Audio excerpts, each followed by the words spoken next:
All right, folks, Vitek here from Wani with us. We have one and only Chieftain, aka Mantas of VENOM INC. How are you doing today?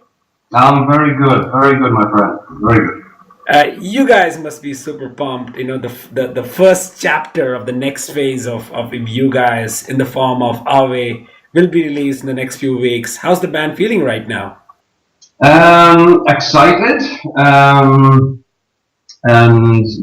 and when we got the news that we'd been signed by Nuclear Blast, I mean, nobody was more surprised than me, and I'm still overwhelmed by it.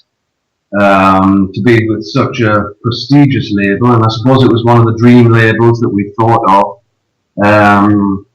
and now it's all come true. So, yep, the album's released in a couple of weeks, I think it is, and very excited to see what everybody's going to think about it. You know, so far the reviews have been excellent, but ultimately, for me personally, it's down to the fans and what they think. Perfect, man. The album, in one word, if I have to describe, I would probably say it's badass, and it's got this great stronghold on the old school vibe. Yet you guys managed to stay abreast among the modern stuff. And if I have to just call this album, I can just say the album is black and roll because that's how you guys have done. And I'm really happy with the album.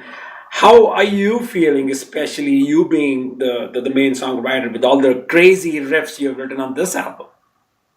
Well, I must admit, I laboured long and hard over the music and a lot of the lyrics, and I did question myself a lot because obviously, I've been writing for other projects previous to this. I've been writing for Empire of Evil. I've got another project called Drill, which is more melodic. I mean, the band isn't together at the moment, but I'm the kind of person who's continually writing. I'm not one of these guitarists who sits down and practices scales for 8 hours a day. If I'm going to sit down with the guitar in my hands, I want the product at the end of it.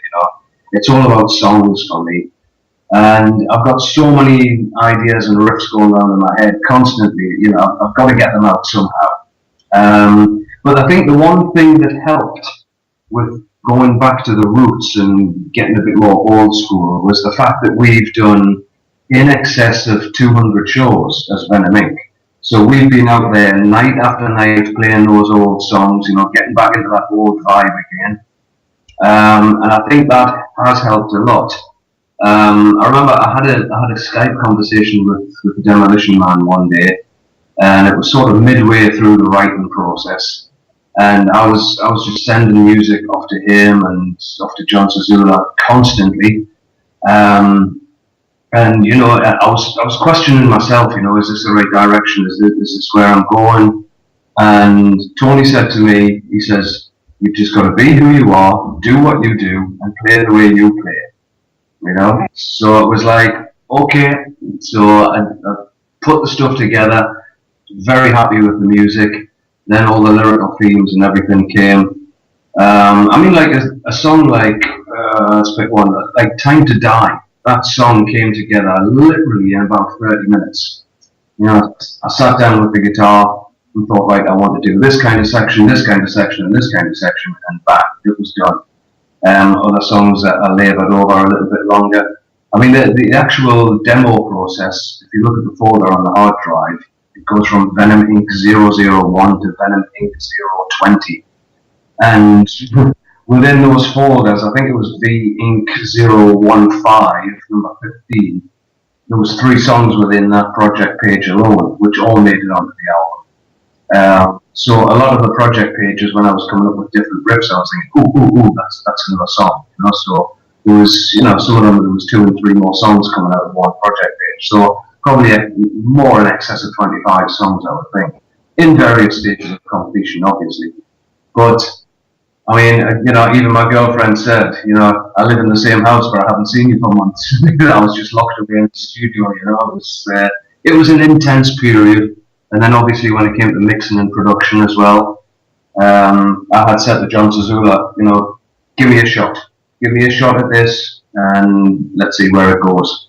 And everybody was happy with the first produced song, so I just went for it. I mean, at the end of the day, if anybody knows what VENOM should sound like, it's us. So, that's the way. No Yeah. doubt. And the album is like a less representation of the devil as a demon and Yeah. more as, let's say, a badass dude in the leather jacket riding a motorcycle. Mm.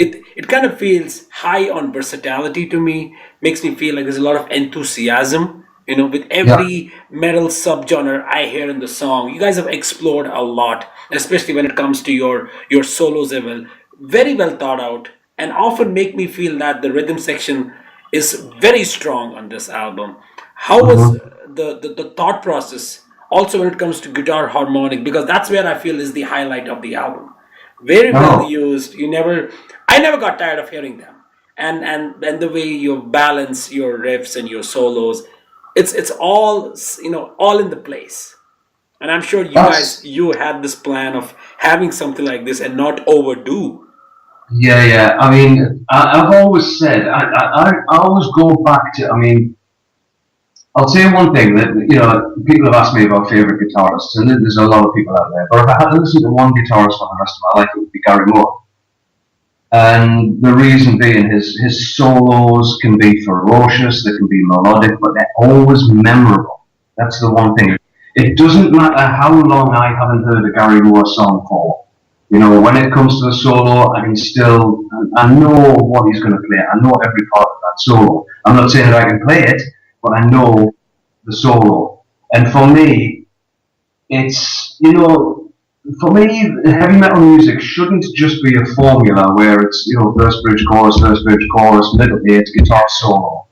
It's, there's a lot of good in that, sticking to the traditions, which we have done on a couple of songs. But, if there's a part where a solo isn't needed because the rhythm section's strong enough, then I'll leave it. If I don't think that I can take the song somewhere else with the solo, and all my solos are constructed. I'm not one of these guys who goes on stage every night and just improvises the solos, whatever I feel. The the thought process behind the songs for me has always been hook lines and choruses, and where can the audience join in? Where is the audience part in this song? And I think we've got a lot of that on this album. Like Ave Satanas, I kneel to know God, even Time to Die, the section which is Hail and Kill.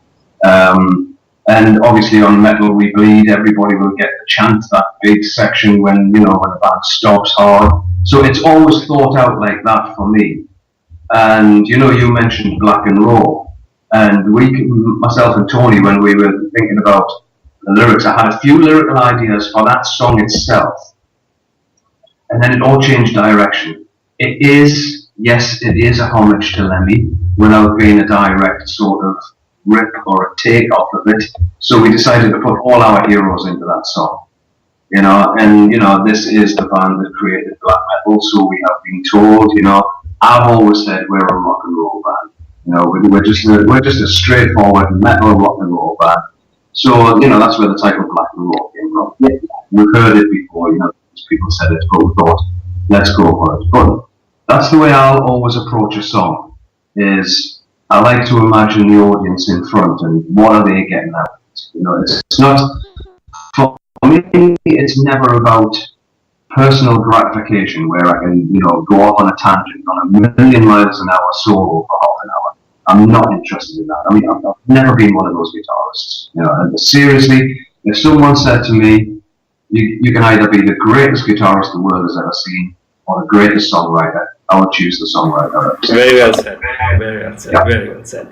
And I love how the combination of sounds are there. There's a lot of fast element. You mentioned Time to Die, which kind of is an amalgamation of thrash and the speed metal dominated. It has a lot of double bass, rumbling bass lines, and a great build of the song. And then you have something like the Dying Flesh is already released, which is more of a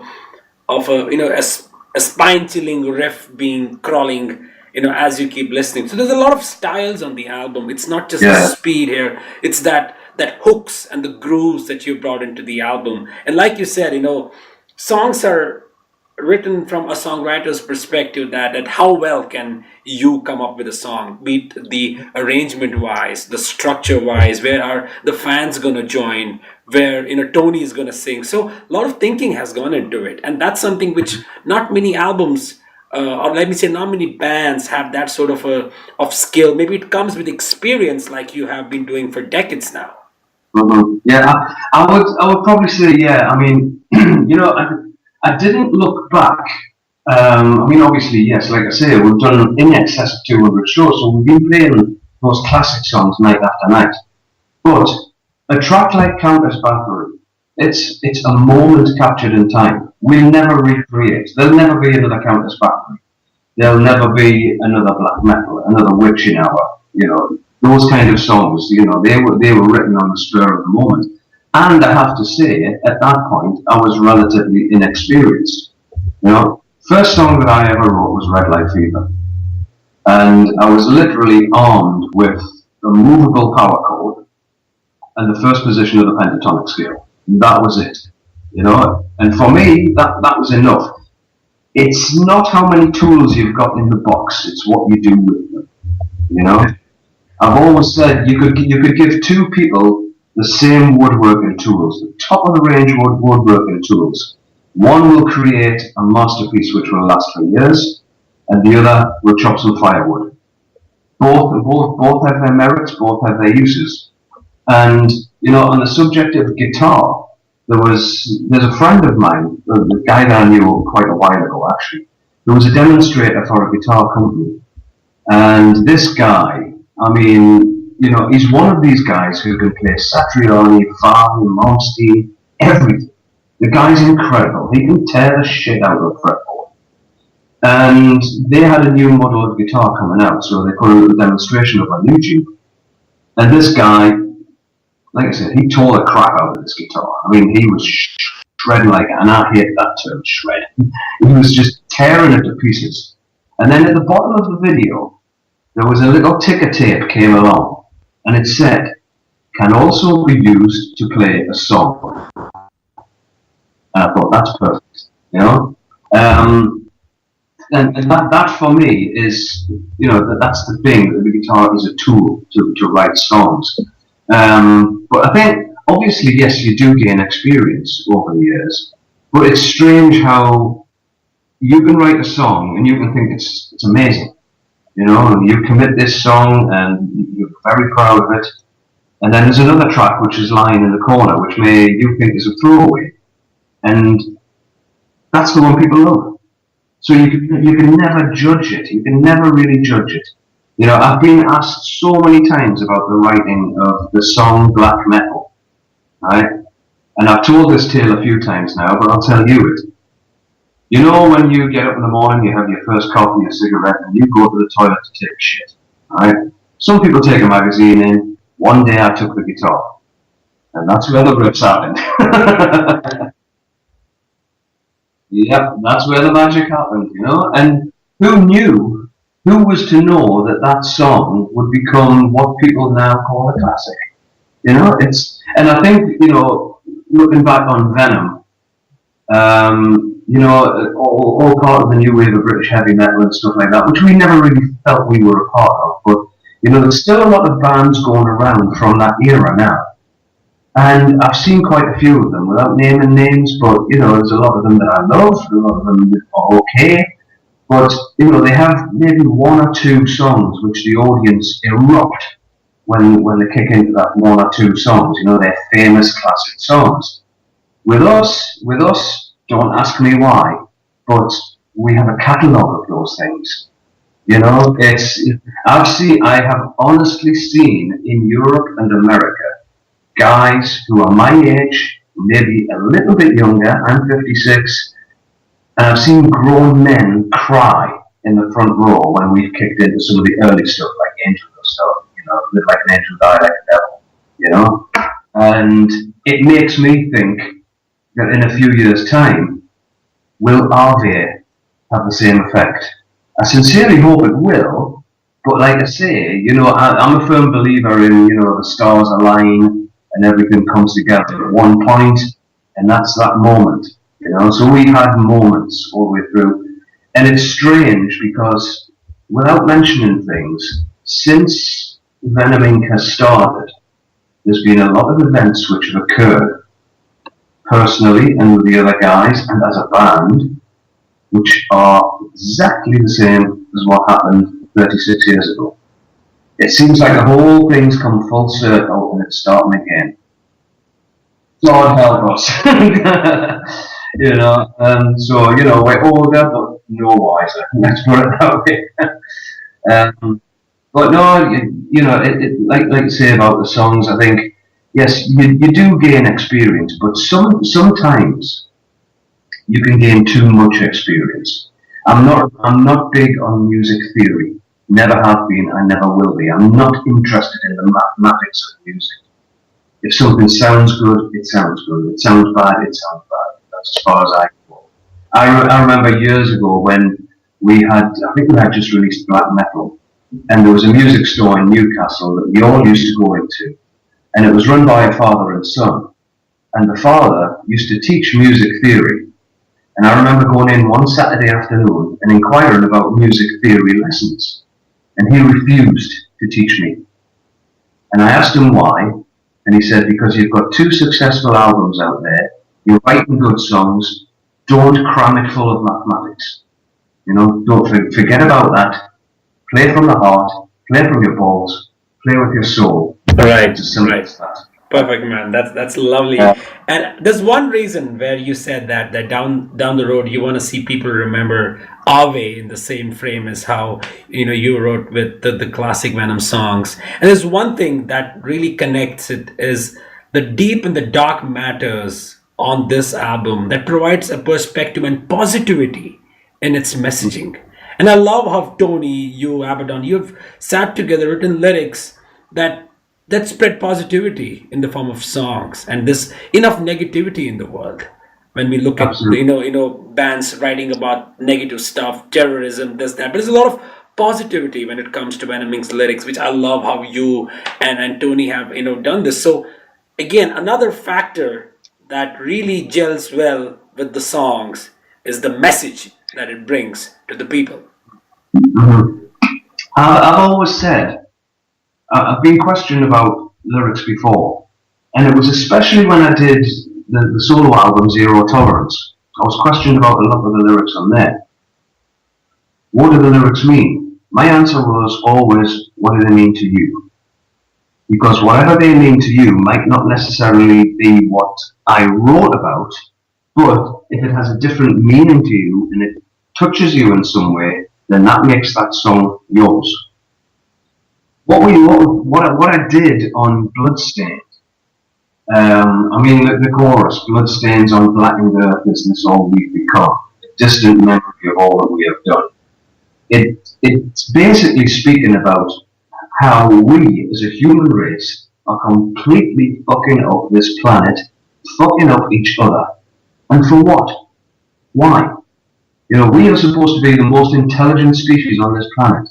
I would beg to differ. Sometimes I really would beg to differ. And I didn't want. Ars Satanas is what it is. It speaks of what it is. It's as simple as that. But even in the early days of Venom, I don't think there was ever a message there. I think it was more a storytelling. I will say this, that Manitou, that song was a complete bolt out of the blue for Venom. It was something radically different, something that nobody expected. That riff was the original riff that I had way before Kronos joined the band for the track Possessed. So we used that riff, and Manitou became the track. And I think that the lyrics on Manitou, they are Kronos' lyrics, and I think those lyrics are stunning. As a piece of work that Kronos did as a lyrical composition, I think they're brilliant. Absolutely, I've always said that. No matter what the argument is between the band members or whatever like that, I will always admit that. So on this album, it was a case of not just talking about demons and devils and hell and all that kind of thing. Forged in Hell is about us and the audience. It's as simple as that. Metal We Bleed is about the fans, you know. Time to Die is actually myself and Tony Dolan. We were in Rome, and I believe it was on an Empire show, and we just took a walk around the old Roman city, and then we went and had a look at the Colosseum. So Time to Die is all about the Colosseum and the absolute insanity and carnage and blood sport that happened inside there. You know, like it was, you know, when you think about what happened inside those walls, it was fucking hell. It was incredible, you know. And then Dein Fleisch. Dein Fleisch is about a man. Well, you've seen the video. It's about a man who explores the deep, dark side of himself. You know, there's plenty of people out there. You know, there's a lot of people out there who will never go near that dark side. But there are people who will, you know, and they'll explore it. I Kneel to No God is just a statement. It's like, you know, come on, we're all the same. You know, we all live, we all breathe, we all take a shit in the morning. You know, we're all the same. Come on, let's get along with each other, you know. So there's, so yeah, there's, I mean, I don't think there's any lyrics on the album which were just thrown down in 2 seconds. I mean, I had a lot of the lyrics and the song titles, and then when Tony came across, I live over in Portugal, so Tony came over to my studio to put the vocals down.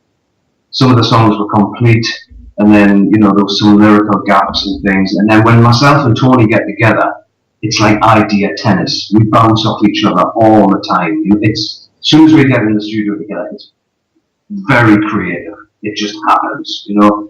I've got a really great connection with him on that level. So there was a few of the songs took a little bit of a different turn theme-wise.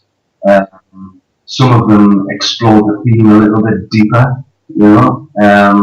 But no, it was very, very creative. And Black and Raw, that song, I had the chorus. You know, black and death and thrash and gore, hey, it's only rock and roll. You know, there's too many genres out there. Let's hoist the flag of heavy metal, you know? And we absolutely pissed ourselves laughing when we wrote those lyrics. You know, there's some great stuff in there. But it's all homage to our heroes, and, you know, let's just hoist the flag of rock and roll again, you know? Indeed. You know, I want to put the topic on you know, like you've written songs, like the song in general, like you said, is a homage to your friends in the metal scene. Yesterday, we lost another, you know, great singer in the form of Chester Bennington. You know, when you look back at how the music scene has changed and the internet and a lot of keyboard warriors sitting behind the PC, you know, hating, spreading negativity, and all this depression that is building into the mind, can lead to something like a suicide, which Chris Cornell did, with Chester Bennington did. How do you feel? What is the solution of this depression? I mean, people got to speak out. I mean, I never expected Chester's going to do it, and I'm sure there are thousands and thousands of fans worldwide who felt that, why was this step taken? You know what it is? You'll never really know someone's state of mind. I mean, you know, you've got to look at the guy. My example straight away, as soon as I heard about Chris Cornell, stunning voice, and the guy had just done a concert as well, you know. Chester Bennington, again. I was never a Linkin Park fan, but, you know, he had a great voice. They had some great commercial songs as well. And I'm the kind of person, I'll not just hate something because it's not my style. I mean, if I've got to come clean right now and say my guilty pleasure is Brian Ferry. The guy is stunning. The music is, you know, it's late night sort of jazz type of stuff, you know. My first love is always heavy metal, always has been. But that doesn't mean to say that I can't look outside, you know, explore different avenues. I love blues, you know, I love southern rock, you know. There's all kinds of stuff, but, you know, when you read these comments from people, it's, you know, those people aren't in that position, so how can they comment? You know, those people have never been out on the road. Believe it or not, being out on tour can be a very lonely place. It can be a very lonely place. I've always said that I've got a love-hate relationship with touring. I love performing. I love being in front of the fans. I love putting on the best show I can possibly do. I absolutely hate being away from home. The traveling, everything like that, endless airports and road miles that we do, it's a very privileged position to be in, because I admire anyone who goes out Monday to Friday and does that 9 to 5.